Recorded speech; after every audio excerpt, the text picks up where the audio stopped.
성도님들 안녕하십니까? 사순절 다섯째 날 한 주간이 시작되는 월요일입니다.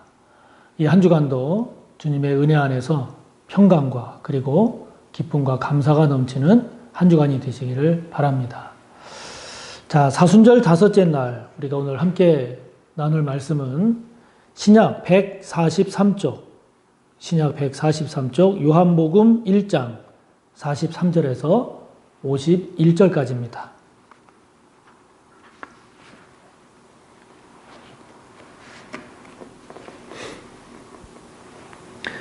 요한복음 1장 43절에서 51절까지의 말씀 함께 봅니다. 이튿날 예수께서 갈릴리로 나가려 하시다가 빌립을 만나 이르시되 나를 따르라 하시니 빌립은 안드레와 베드로와 한 동네 벳세다 사람이라.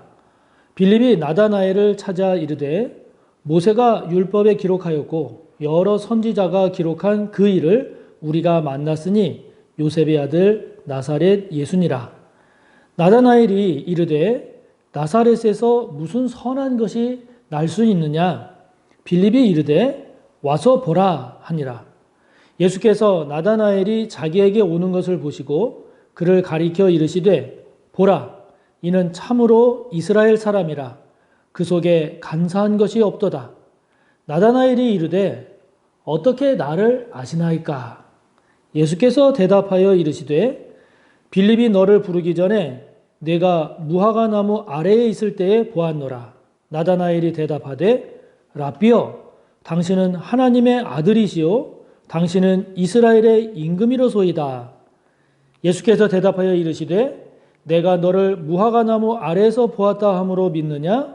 이보다 더 큰 일을 보리라.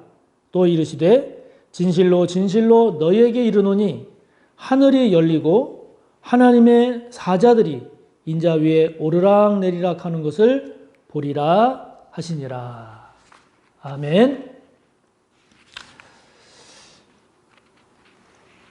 강원도 작은 마을에서 목회를 하셨던 어느 목사님이 쓴 글이 참 인상적이었습니다. 의미도 있고. 그 목사님이 이제 시도 쓰고 그러셨는데 그 목사님이 쓴 시 가운데 이런 표현이 있더라고요. 들의 꽃이 산의 나무가 그 흔한 꽃이 산의 나무가 가르쳐 줬어요. 나처럼 사는 건 나밖에 없다고. 참 뭔가 의미 있게 다가온 식구였는데요. 이름 모를 들꽃들, 그리고 산의 나무들, 그야말로 아무도 알아주지 않는 그런 무명의 꽃들, 나무들입니다. 그러나 그럼에도 불구하고 그 꽃, 나무를 바라보면서 이 목사님은 참 그걸 느낀 것 같아요. 아무도 알아주지 않는 꽃이고 나무지만 그러나 그들 자신은 이 세상에 존재하는 유일한 하나밖에 없는 존재라고 하는 것을 말이죠. 그래서 그 의미를 생각을 해보면 참 그 식구가 의미 있게 다가옵니다. 이 목사님이 어릴 적 이 어린 딸과 있었던 일화를 소개를 하고 있던데요. 그 목사님이 목회하던 그 동네 앞에 개울이 흘렀던 모양입니다. 다슬기를 잡다가 집으로 어린 딸하고 돌아오는데 논두길을 걷다 보니까 이렇게 물이 있는 곳에 무엇인가가 눈에 띈 겁니다. 그래서 아빠 목사님이 이제 어린 딸에게 저게 뭔지 알아? 물었습니다. 모르니까 그냥 딸이 대답을 못하고 서 있었어요. 아버지 목사님이 딸에게 가르쳐 줍니다. 저게 개구리 알이야. 저 개구리 알에서 올챙이가 나오는 거지. 그렇게 설명을 해줬습니다. 조금 있다가 이 딸이 머뭇머뭇하다가 아빠 목사님에게 이야기합니다. 아빠, 근데 왜 올챙이는 커서 개구리만 돼? 이 어린 딸의 말에 이 목사님이 어떻게 대답할지 몰라서 약간 당황하고 있는데 어린 딸이 이어서 말합니다. 혹시 그것밖에 될 게 없어서 그런 거 아니야? 그럽니다. 이 목사님이 이 딸과의 이야기를 그냥 웃음으로 넘겼는데 그 딸의 이야기가 의미 있게 다가왔다는 거죠. 올챙이가 알에서 나와서 올챙이가 나중에 개구리밖에 될 수가 없어서 그렇다. 이 말이 그것밖에 될 수 없는 그런 것이기도 하지만 그러나 이 올챙이는 커서 이것도 되고 저것도 되는 것이 아니라 반드시 개구리가 된다라고 하는 점이죠. 개구리가 되는 그 올챙이는 이것 저것이 아니라 이 세상에 하나밖에 없는 그런 개구리가 된다는 것. 그래서 그 아래 있는 그 생명체가 나중에 올챙이가 될 때 이 올챙이가 나는 올챙이야. 그리고 나는 커서 개구리가 될 거야.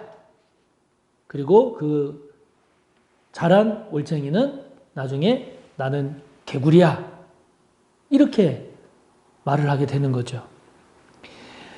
자기가 누구이고 어떤 존재인지를 아는 것은 자신의 삶이 어떠해야 되고 어느 길을 가고 그리고 어떤 삶이 될 것이고 그리고 어떤 삶이 될 때 가장 자기 자신다운 나다운 삶이 되는지를 알게 되죠.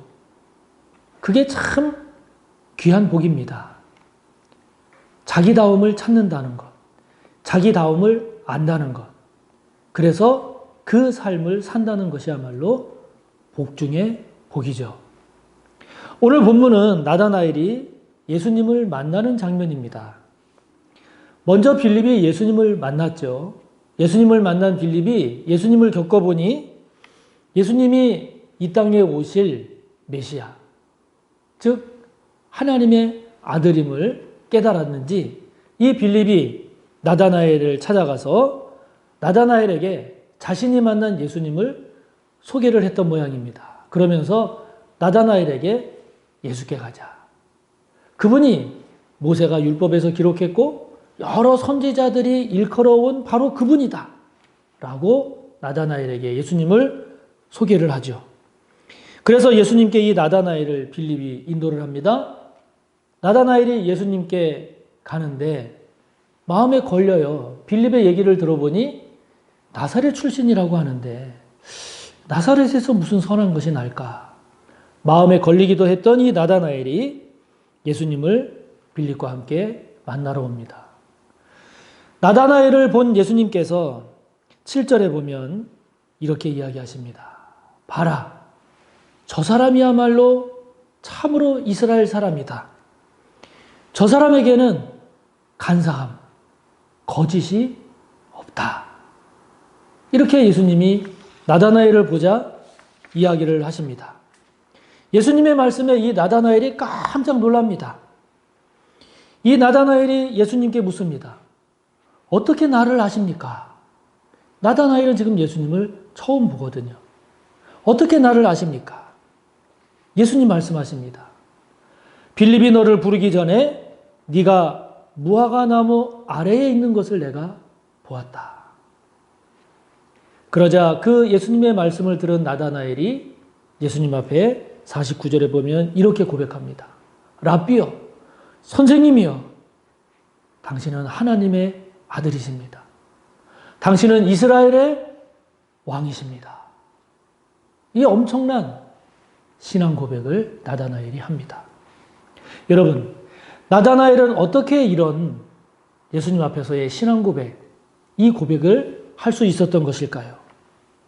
그것은 예수님께서 자기 자신을 제대로 보고 제대로 알고 계셨다, 알고 계시구나 라고 하는 것이 인정됐기 때문입니다. 당시 경건한 유대인들은 종종 무화과 나무 아래에서 율법을 묵상하기도 하고 그리고 기도를 드리는 시간을 갖기도 했었습니다. 나다나엘은 예수님의 말씀이 나는 네가 누구인지, 네가 어떤 마음과 어떤 생각을 갖고 있는지 나는 알고 있다 라고 하는 그 말씀임을 나다나엘은 안 거죠. 나다나엘 또한 메시아를 기다렸던 겁니다. 나다나엘은 메시아를 사모했습니다. 그리고 그거를 늘 묵상을 했습니다. 하나님의 나라를 기다린 자였습니다.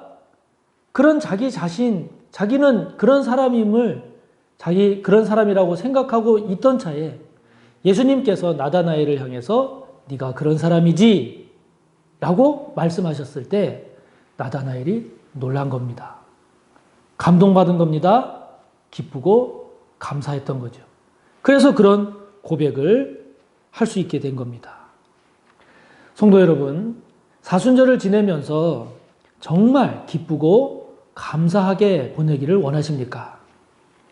그렇다면 내가 누군지, 내가 어떤 사람인지, 다른 말로 말하면 나다움이 뭔지 이것을 아시기 바랍니다. 나다움이라는 것, 즉 자기다움이라고 하는 것은 좋은 면일 수도 있고 나쁜 면이 있을 수도 있습니다. 좋은 면으로서의 나다움이 있을 수도 있고 좋지 않은 면으로서의 나다운 모습이 있을 수도 있습니다.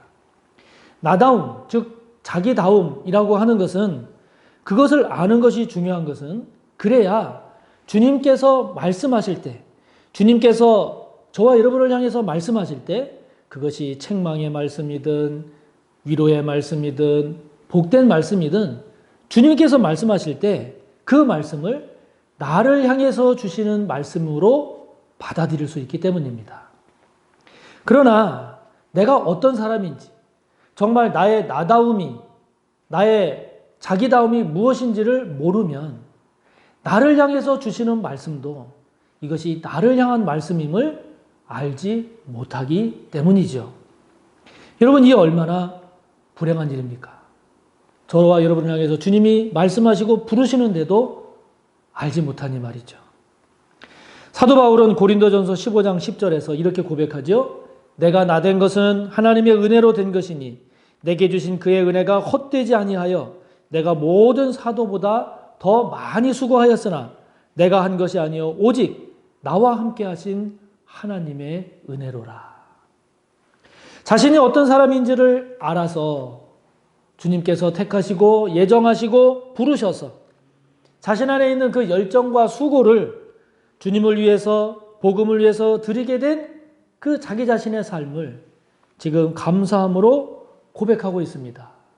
비록 그 사역의 과정에 배고픔도 있었고 고난도 있었고 그리고 많은 수고가 있었지만 그래도 사도 바울이 기쁘고 감사한 것은 자기다움, 사도 바울의 나다움을 주님께서 아시고 그것을 사용하셨다라고 하는 것을 깨달았기 때문이죠. 이 세상에서 나처럼 사는 사람은 나 외에는 아무도 없습니다. 그것이 좋은 것이든 좋지 않은 것이든 주님은 저와 여러분을 유일무이한 이 세상의 유일한 자로 주님은 저와 여러분을 대하십니다. 하나밖에 없는 나를 부르시는 주님. 내가 누구인지를 몰라서 책망하실 때 혹은 칭찬하시고 부르실 때 대답하지 못하는 일이 저와 여러분에게는 없기를 바랍니다. 그래서 그 모습을 통해서 저와 여러분다움, 나다움, 자기다움을 통해서 주님께서 역사하시고 특별히 저와 여러분의 좋은 모습을 통해서 그 모습을 통해서 더욱 선하고 귀하고 복되게 쓰임받는 저와 여러분 되시기를 바랍니다. 함께 나누는 말씀 생각하며 기도하시고 오늘도 여러분의 기도를 이어가시기 바랍니다. 내일 뵙겠습니다. 감사합니다.